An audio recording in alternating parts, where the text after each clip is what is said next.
Well, I showed up during spring and I was the number 8 tight end on the depth chart. Of 8? Of 8. It wasn't looking very good for me. After spring morning runs, I think I had moved up to about 5 or 6. And then by the end of spring practice, I was up to number 3.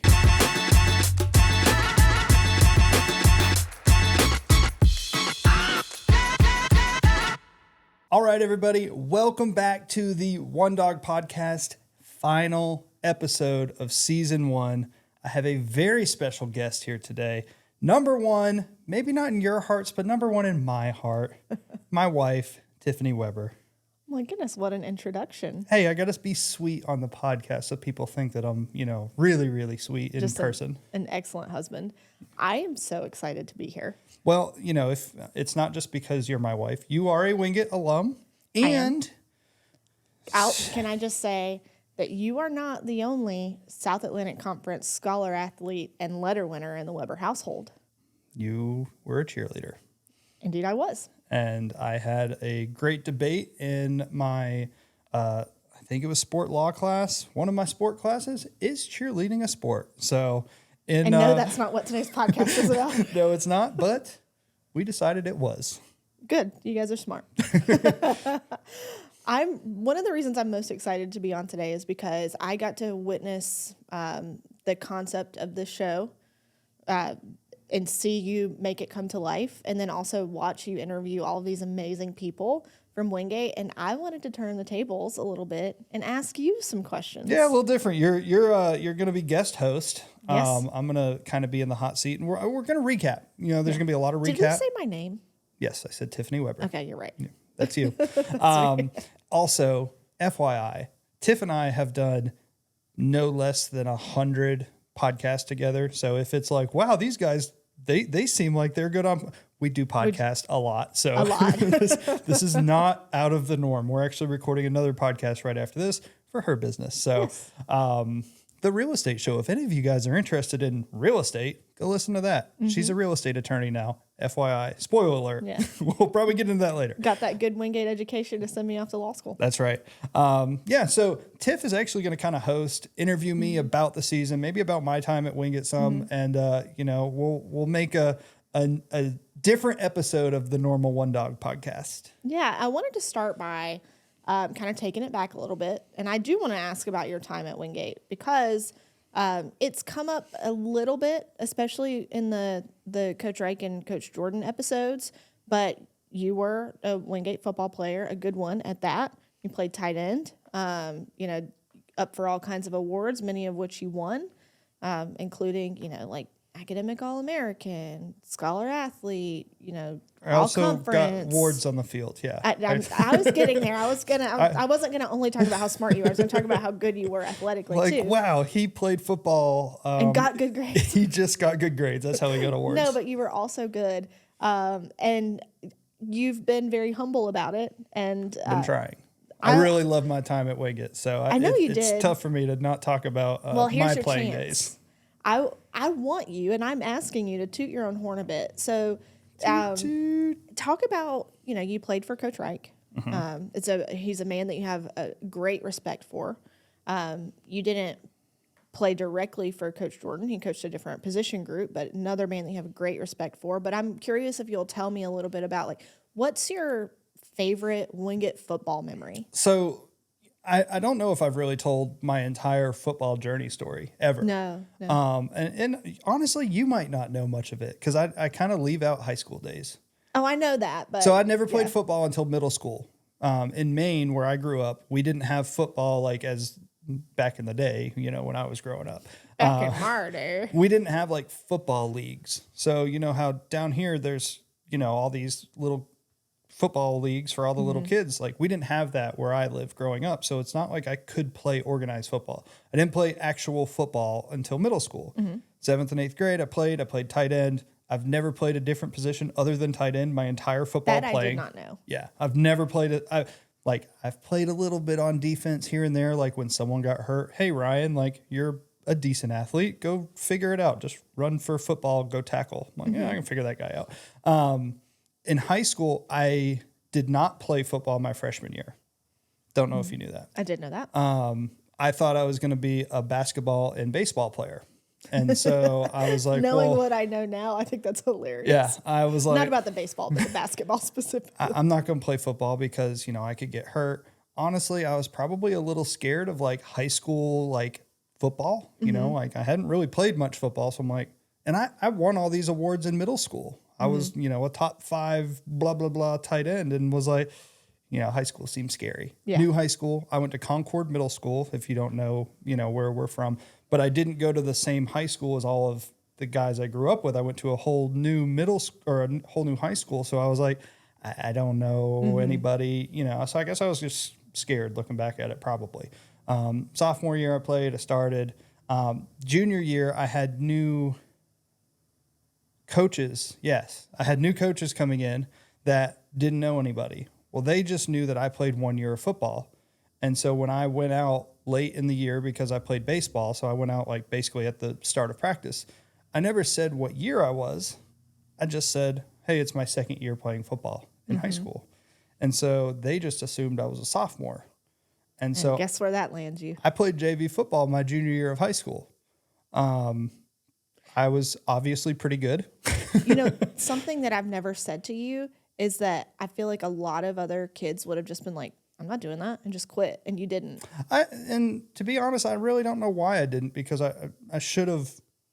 Like, you probably weren't happy about it. Well, like the kid that was behind me, my backup was playing varsity, and I was now starter again on JV. Yeah. I think it was kind of fun though, because I never came off the field. I played offense, played defense, played special teams. I was a long snapper.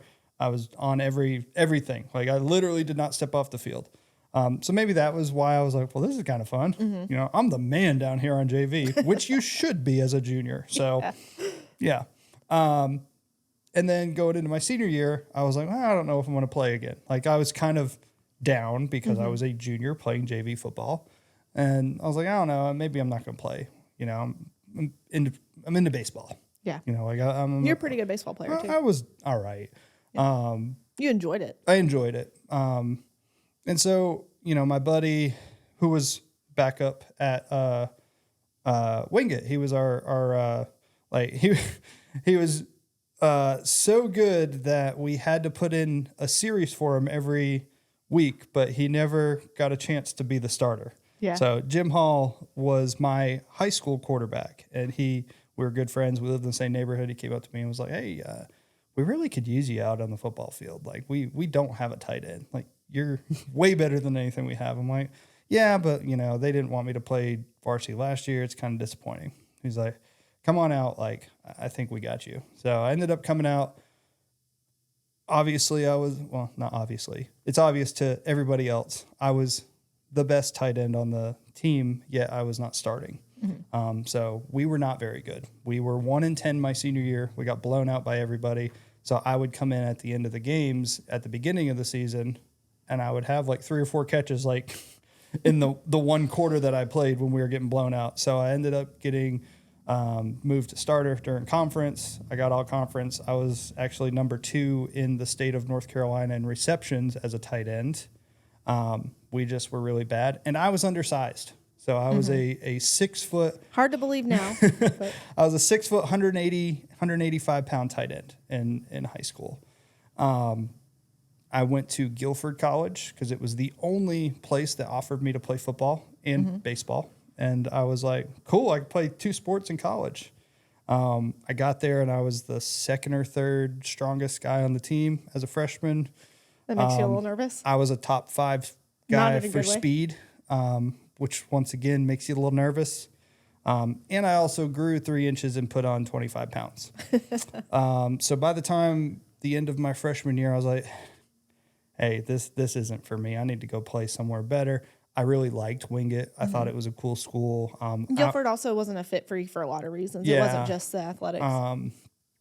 And my offensive coordinator in high school, Brad Henson, was a quarterback at Wingate. I want to say 2003, 4, 5, somewhere in that world.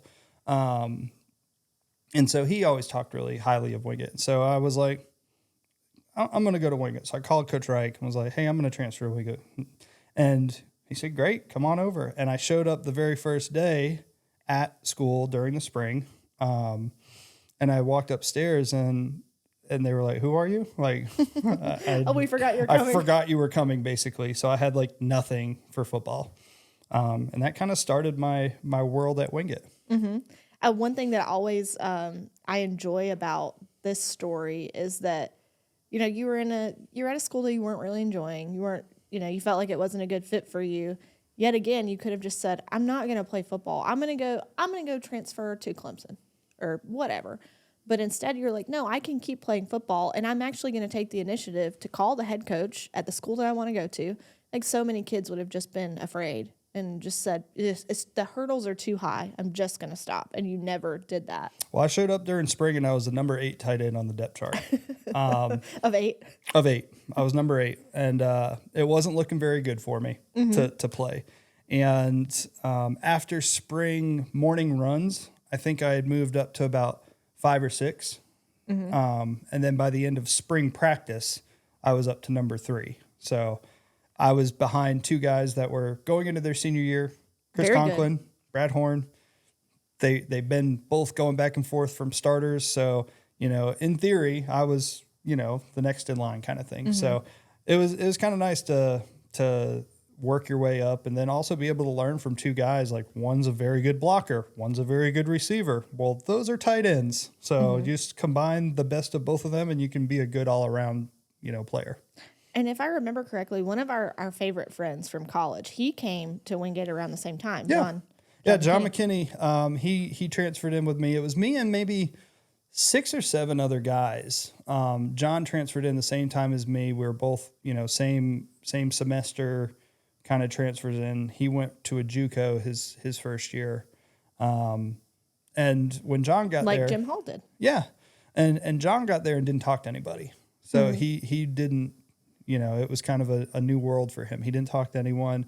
He always seemed mad. And like, I kind of liked him. I was like, hey, this guy works hard. He doesn't say anything to anyone. He doesn't have to, like, you know, be a rah-rah guy. He just puts his head down and works hard. And so for me, I'm like, that's cool. Like, I don't need to talk to anybody. As long as we get the work done and we're working together, we're in good shape. So me and him kind of, you know, he was on defense, so we didn't interact quite as much, but we always tried to go against each other to push each other because it was like 2 guys that were going to give it their all. Yeah, I love that.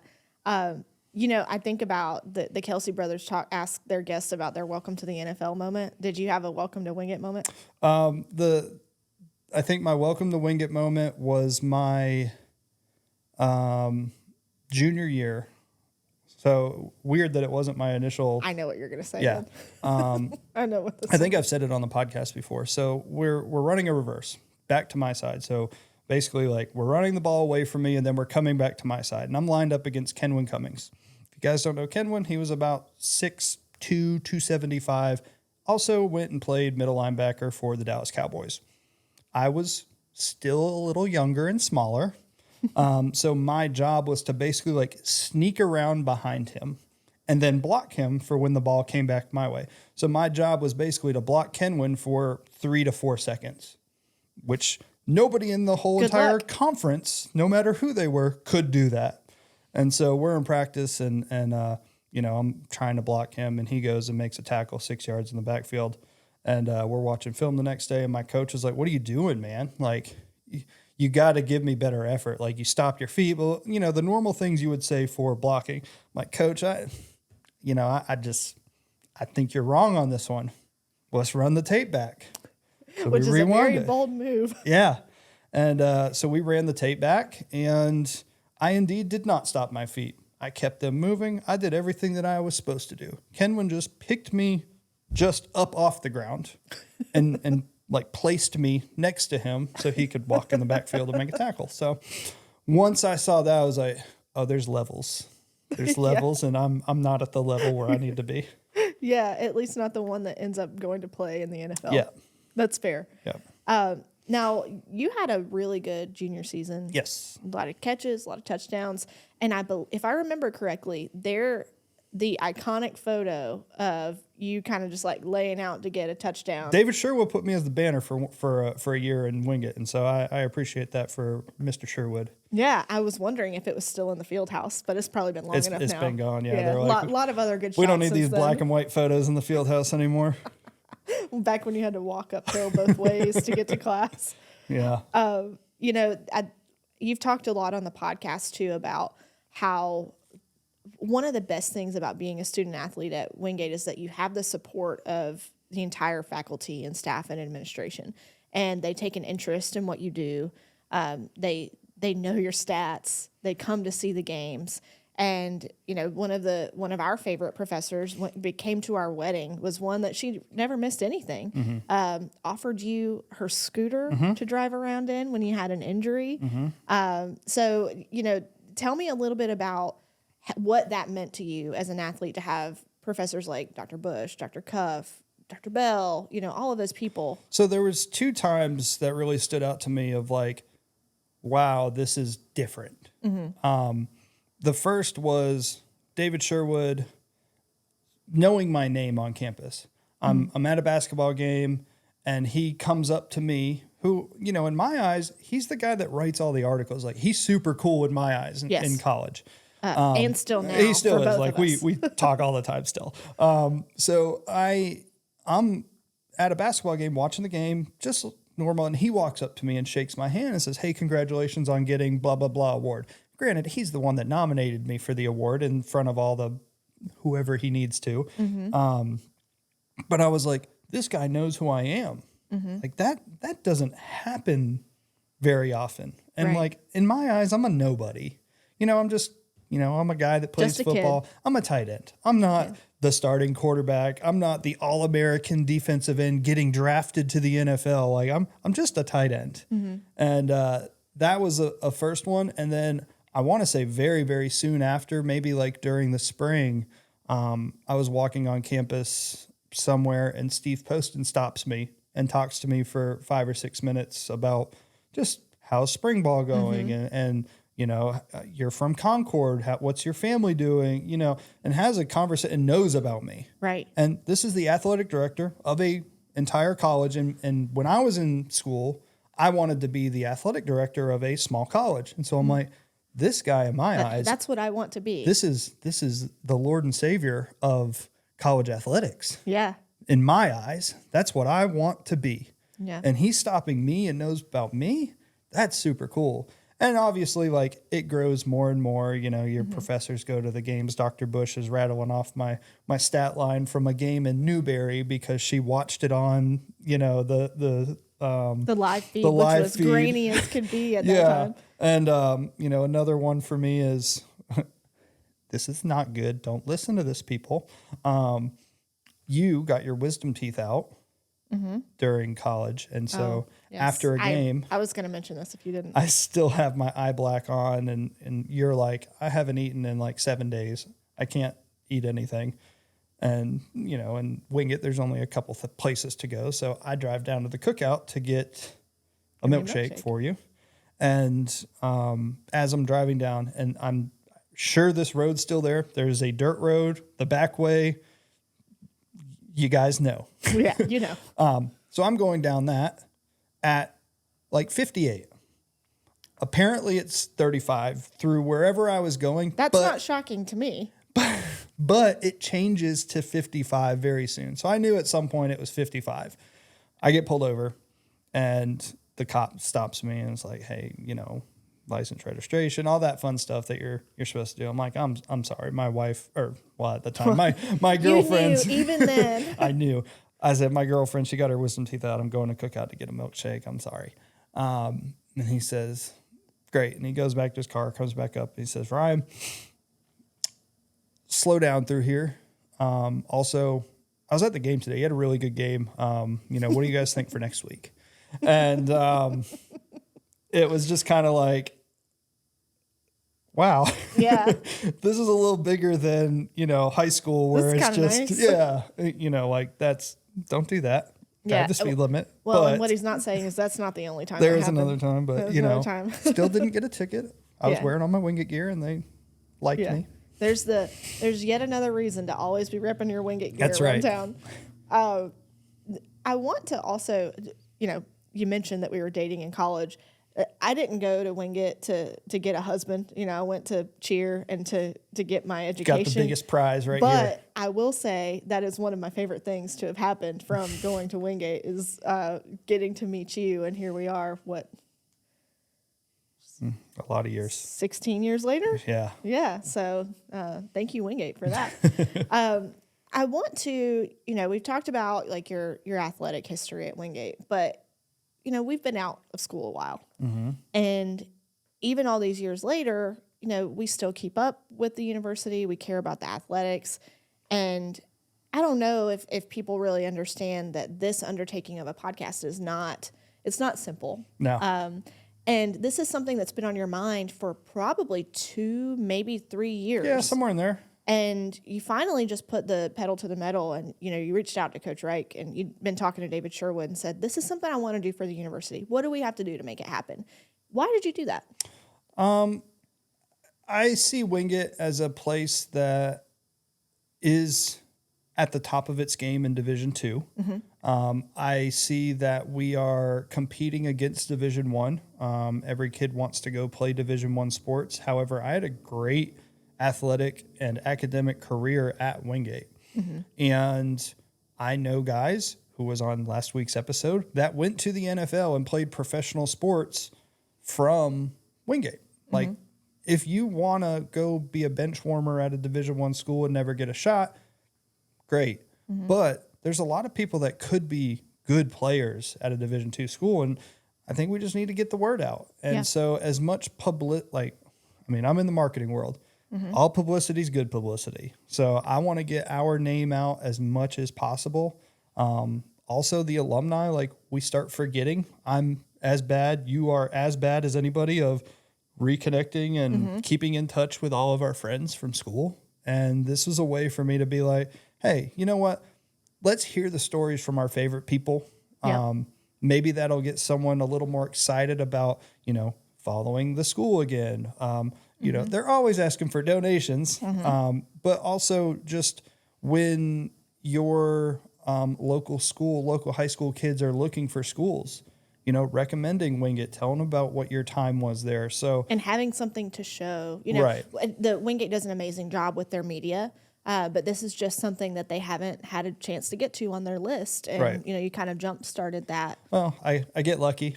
We run a podcast. We run a YouTube channel. Mm-hmm. I do it for many clients. And so it's like, well, I have all the stuff.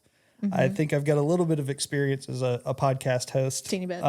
So, I will take this on and try and get it off the ground and going. And if Wingate wants to take over at some point, great. If they don't, I think they like them not having to do anything. Then, we'll keep it going as long as I can possibly do it. Mm-hmm. This season has had great reception. I mean, people are really enjoying hearing the stories from multiple different generations of Wingate athletics and how the athletics have developed at Wingate through the years. And I know I've got some highlights from the season, but you were there firsthand. You were having the conversations. You know the things that didn't make the cut. So can you recap for us some of your favorite parts of this season? Yeah, I'm going to do the politically correct answer that they're all great. They are. Every single episode. That's not politically correct. That's just correct. And, it's just like me asking the coaches, can you remember a couple players? It's like, it's so hard. But I'll shout out some things that caught my eye or surprised me. When you go into an interview, you do some research and you kind of know a little bit about these people. And there's things that I didn't know. Mm-hmm. We'll start with Coach Reich. I didn't know that after my season, he was getting recruited to go coach at Division I as a top tier coach. I was like, mm-hmm. Coach Reich's here forever. And he was close to leaving. Yeah. He wasn't. He probably wasn't close to leaving, but he was getting offers, good offers. The number of opportunities, and that's part of us being, immature college kids, right. is you see someone that you respect so much and you think they could never leave. Right. But behind the scenes, they're being presented with opportunities left and right. Yeah. And kind of it's a testament to how special Wingate is that the number of opportunities he had, he still decided Wingate was the best place for him. Yeah. So that's probably my, going through. That was a eye opener for me. Mm-hmm. I always Coach Reich's one of my favorite guys.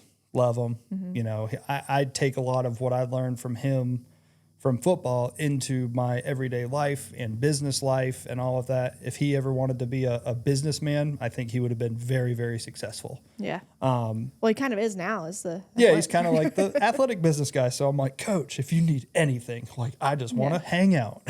Well, I also think some of the things he taught you that you've shared with me are now affecting my business too. I mean, you probably talked about the commitment continuum at some point on the podcast, but that's something that like maybe he didn't realize just how big of an impact he would have just by some things that he would say in your team meetings, that it ends up affecting other people that were never even on his team. Right. It's pretty cool. Yeah, no, he is a plus guy. If you've never got to meet him, he's a smart dude. He doesn't like the limelight. He doesn't like the spotlight. So if he's being quiet or which is not easy given sneaking away early on things, I laugh. I just did the President's Cup golf tournament because Coach Nash twisted my arm after doing the podcast about it. I don't think he had to twist that And then hard. I was like, golf, yeah, I'm in. But Coach Reich, seeing him having to be at these events, and you know, obviously it's his duty, his responsibility. But you could just see, like, because I know him, he doesn't like having to, like, do that. And it's just funny seeing him in a new environment, like, okay, I've got to go shake hands and talk and hang out. And he's like, I just want to get to work. Oh my God. But this is his work now. This is the work now. Yeah. Yeah. So and he's going to tackle it just like he tackled everything else. Yeah. That was just funny to see him in a different environment. I think the next one for me, Coach Jordan. You know, Coach Jordan, as a player, as a defensive player, it's different because you got to have meetings with him and all that. I didn't have meetings with Coach Jordan. We were special teams meetings with him, and it was like 5 minutes is all we had, and so it was quick. He didn't have a lot of time to do his normal spiel. Special teams, not that special, it turns out. No. So Coach Jordan is so much more intellectual. He's so much more of he's a good guy. Yeah. And can you explain why that, I don't want to say surprising to you, but on the football field, he was when he was a defense. I'm sure he's different as the head coach because he can't do this. But as a defensive coordinator, he was one of the most intense human beings I had ever met in my life. like kind of terrifying. Yes. I was so happy that I never had to go play scout team and be his offense for his guys. I couldn't have done it. I could just you would have and you could have, but I could hear him from across the field and was like, "Oh my gosh." Yeah. I'm glad that's not me. So to hear him in a conversation where the intensity level, like it's behind his eyes still, you know, but the when you're used to hearing those concepts displayed quite loudly, perhaps, with a lot of emotion, when you take all of that away, you're able to see even more of who he is and his character. And as a football coach, you know he should be a head coach, and that's why Coach Reich did it. You know, he's very, very smart. Led the nation in defense. Like he knows his stuff. But from a head coach standpoint, like there's some other things, and talking to him and hearing his philosophies on other things, it's like, wow, you're much more of an intellectual and a thinker than we see as players when you're playing. It's very easy to see someone that may like express emotion and be extremely intense and maybe, you know, have to yell sometimes and think that's all. You put them in a box of that's all that they are. But what you're finding out about Coach Jordan is that he can be what he needs to be for his audience. He's got all of the tools. Yeah. He's not missing any of the tools needed to run this program and do it exceptionally well. But it's fun for you as someone who, you know, he was a coach. Like we've gotten way closer, obviously. Like I'm at Wingate quite a bit doing stuff with this, but we've gotten way closer than we ever were. I always liked talking to him, but now we talk a lot more, and you know, it's nice. You know, it's just a different feel. And even before he was named head coach, when you would talk about some of your favorite coaches or people that you really respected, his name always came up. So I know you were excited when you found out, and of course excited for Coach Reich to, you know, do something a little bit different than what he was doing. Yeah. I think the next one for me that really, really stands out, Coach, not Coach, Dr. McGee.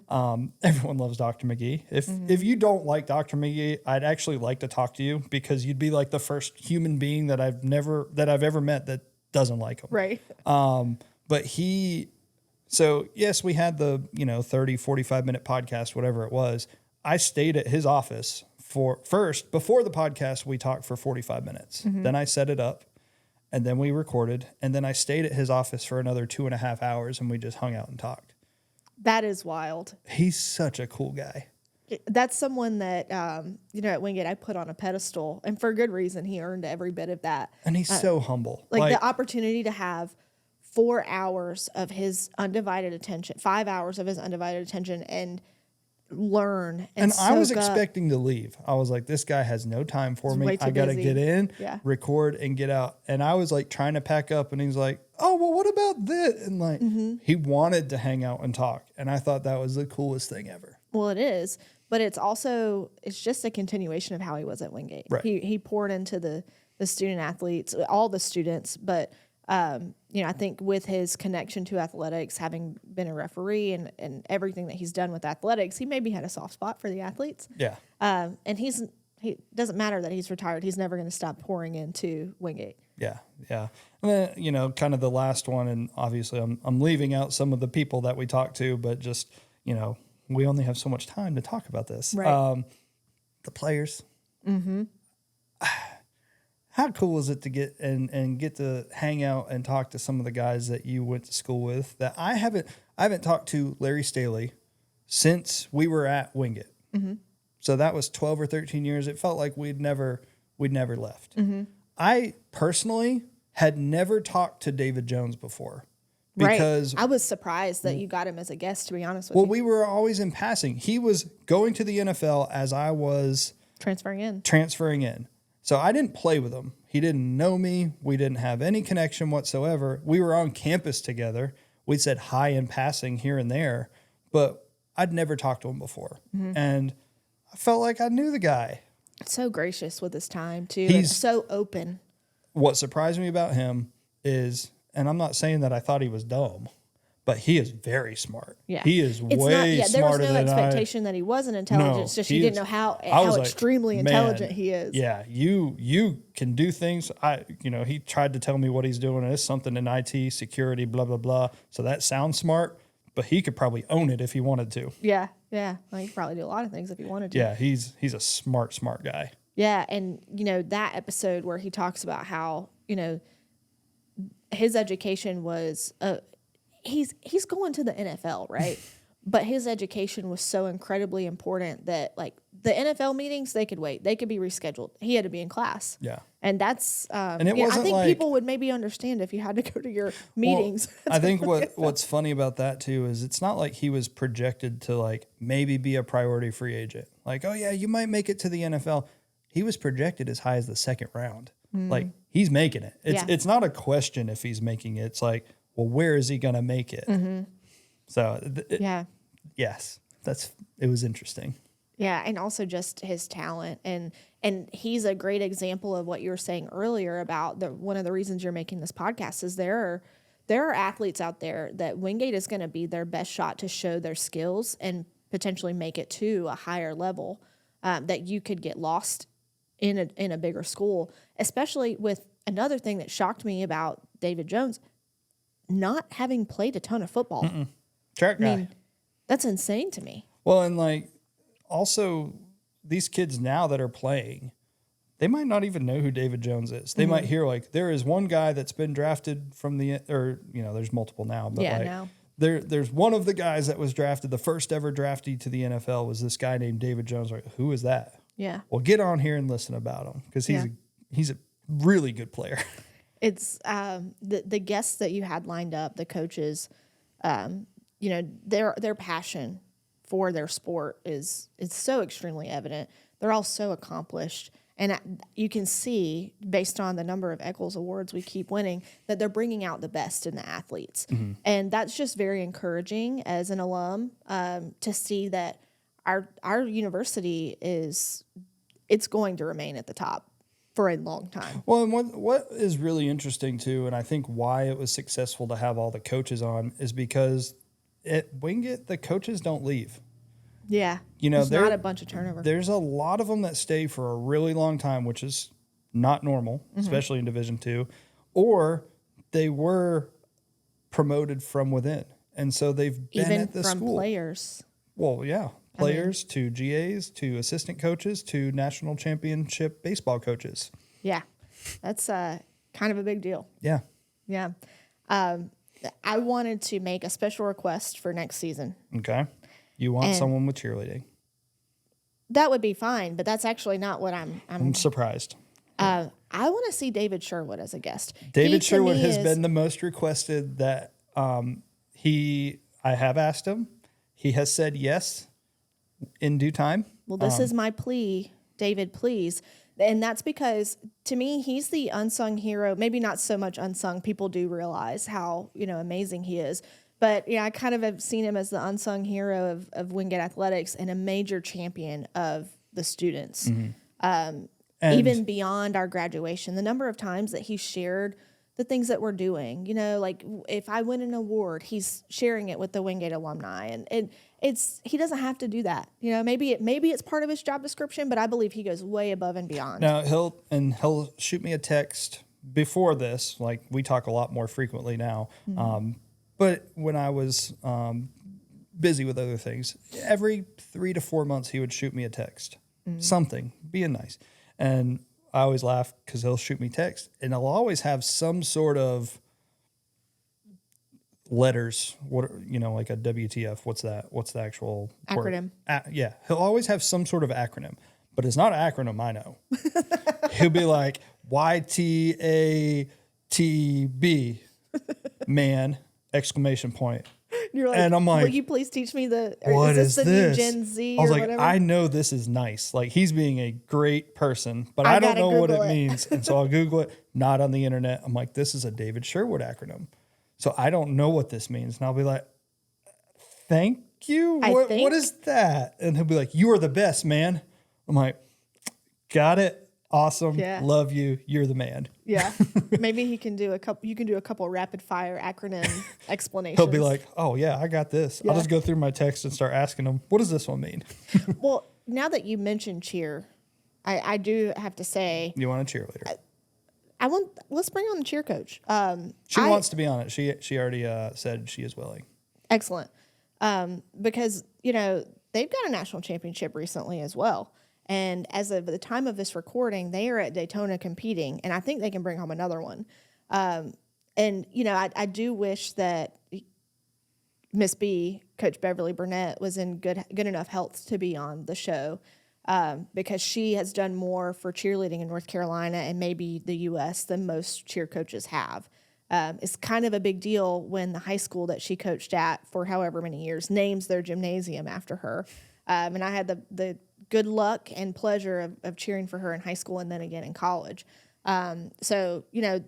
She brought a legacy to Wingate. And then I don't know the current coach personally. I know she's not new, so that I really do need to get to know her and, try to provide some support to that program when I can.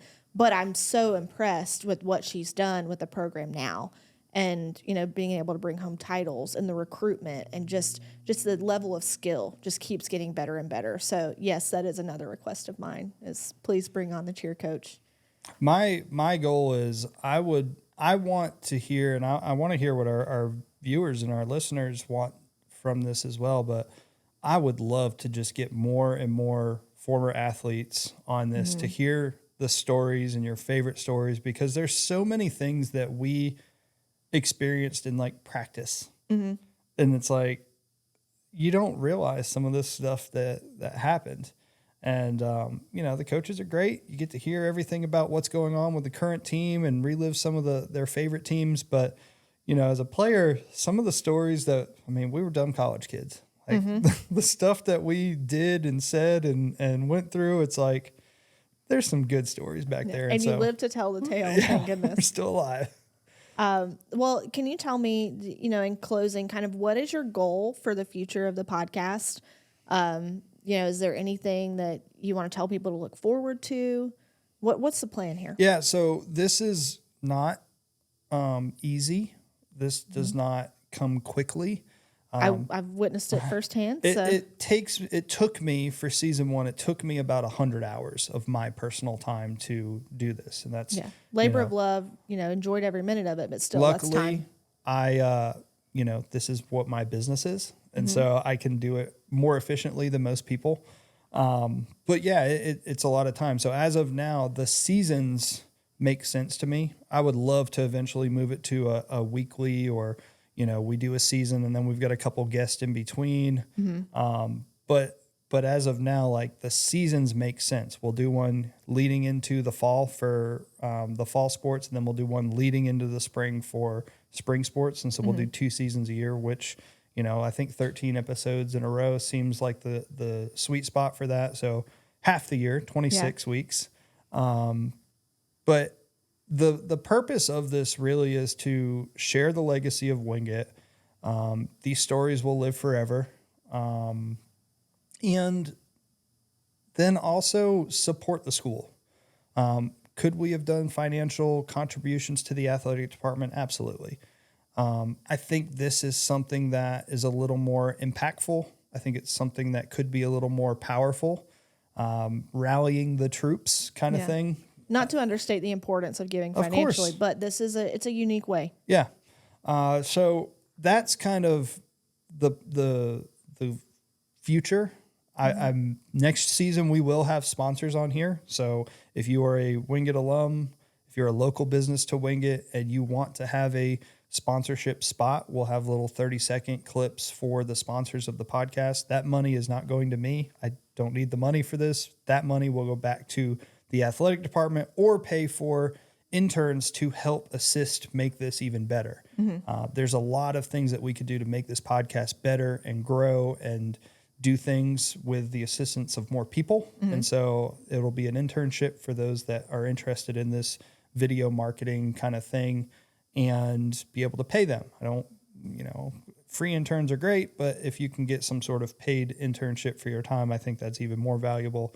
And then also going back to the athletic department. So we always look at the larger schools that have, when you're graduating, it's like, oh, well, if you're alum, we just hire some of these kids that are coming out, and you get top talent that are coming out of school. And so for us, we're like, well, great. We both own a business. I'd love to kind of support some of the kids coming out of Wingate to have job opportunities and things for that. So that's kind of the world where this is going. Obviously, the NIL is a wild and crazy thing right now. So anything we can do to support our student athletes so they don't transfer out and go Division I just because of NIL money, if we can kind of use this to do the same general thing for the athletic department and the student athletes with NIL, we're in talks with Coach Reich of what we can do to make that happen. But yeah, that's kind of where we're at. It's getting more former players, all sports. Football's easy for me. I know all those guys. And then getting some sponsors. Like, you will see Thomas and Webber as a sponsor having an ad read next season. We technically sponsored that this year. It's just the whole podcast. But yeah, it's the thing that people can do is share it. The more you share it, the more it grows, the more visibility it gets, and the more we get with that, it's going to help Wingate in all aspects. Yeah. Well, I just want to thank you for, one, the idea, and then making it happen, putting boots on the ground and actually turning it into a real thing, and congratulate you on a really great first season. And I learned so much this season, and I really enjoyed all of the conversations with every single coach and the players. It just gave me an even greater appreciation. I've got kind of like a renewed vigor and pride in Wingate because of the podcast this year. So I hope I'm not the only one that feels that way. Yeah, based on what Coach Nash has been telling me, people are really enjoying it. So what you guys can do, one, share it. If you're someone that wants to be a guest on the podcast and you have some good stories, shoot me a message. Probably Instagram's the easiest, @Ryan Webber Marketing. Or if you want to sponsor, once again, shoot me a message. But yeah, tell me what you want to hear. Like you guys that are listeners, what do you want to hear? I just kind of get to do what I want, but I want to do what you guys want to make this the best podcast that we could possibly do. Yeah. Well, thanks for letting me guest host this episode. It's kind of easy. I'd rather just sit here and answer questions. A little easier for me. Yeah, I bet so. I didn't have to really do any research on you. It's been kind of nice. So I had an easy guest hosting job. But yeah, this has got me pumped going into football season, and I'm looking forward to seeing everybody down there at the stadium. And we're gonna let our daughter run around in her little cheer uniform, and man, it's gonna be great. I'm glad you're ready to watch her. Because you'll be watching the field. Well, guys, that is it. That is season 1 of the OneDog Podcast. We appreciate everybody listening. Look forward to season 2 coming up before the fall 2025. 2024. Looking forward to that. We'll see you guys.